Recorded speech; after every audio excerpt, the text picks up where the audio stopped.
Ridley Scott is regarded as one of the infamous greats in the film industry. Many people may know him for directing Alien, 1979, Blade Runner, 1982, and Gladiator, 1997, which are just a few of the most successful projects under his name. Fans can also see his recent film, Gladiator 2, in cinemas starring Paul Mescal, Pedro Pascal, and Denzel Washington.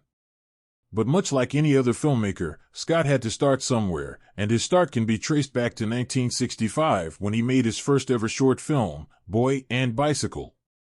If one dives into Scott's long and impressive filmography, one genre stands out: science fiction. He has long been a force in the sci-fi world, and fans can see just how passionate he is about creating new worlds and shaping characters.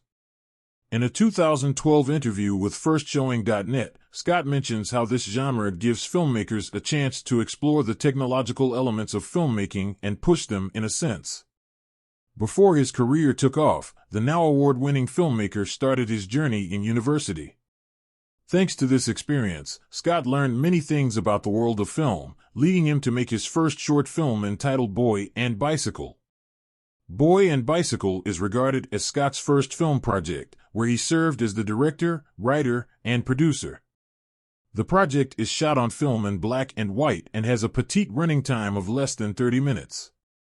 The short film was done while Scott was still an undergrad at the Royal College of Art. It's a lovely history under Scott's name, and what makes it even more sentimental is that Boy and Bicycle stars Tony Scott, his younger brother, who also happens to be an established filmmaker. The short film Boy and Bicycle has a simple premise. It follows a teenager, played by Tony Scott, who decides to skip school and just bike around the neighborhood. The first scene is a monologue done through a voiceover by the main character, talking about the complexities of life and the struggles that come with being a teenager.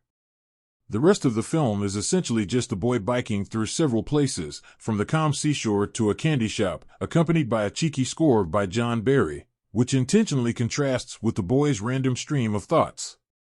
Thoughts that, surely, many people have had cross their mind at least once. The title of the short film is straight to the point: you'll definitely only literally see a young boy with his bicycle. But what adds more meaning to the film is the boy's inner thoughts and how they are so jumbled, unorganized, and utterly authentic. Of course, some of them sound nearly poetic, yet they still possess a flowing and naturalistic nature to them. The boy's stream of consciousness pairs beautifully with the scenery surrounding him, simple yet intentional, may it be the waves crashing into shore or the dog suddenly chasing after him. It's also a treat through and through because Tony Scott knows how to time his lines right, perfectly mixing comedy and an air of teenage innocence.